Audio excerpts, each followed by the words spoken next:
తింటారని lemon rice చేస్తున్నాను. First అయితే ఒక స్పూన్ ఆయిల్ వేసుకోవాలి.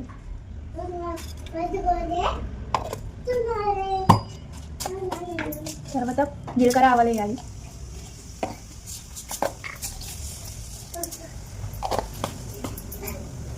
పచ్చిమిర్చి వేసుకోవాలి. పచ్చిమిర్చి, పల్లీలు, కరివేపాకు. నా దగ్గర అయితే కరివేపాకు లేదు ఫ్రెండ్స్.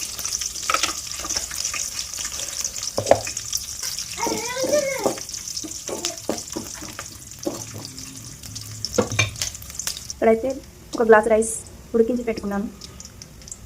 రైస్లోకి ఒక నిమ్మకాయ పిండి కలుపుకోవాలి. కొంచెం సాల్ట్ వేసి కలుపుకోవాలి. ఇక్కడ పల్లీలు, మిరపకాయలు వేగిపోయాలి. అందులోకి ఇప్పుడు కొంచెం పసుపు వేయాలి.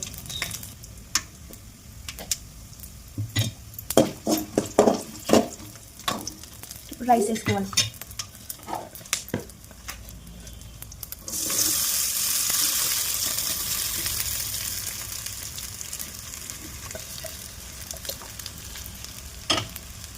రైస్ వేసుకొని కలుపుకోవాలి.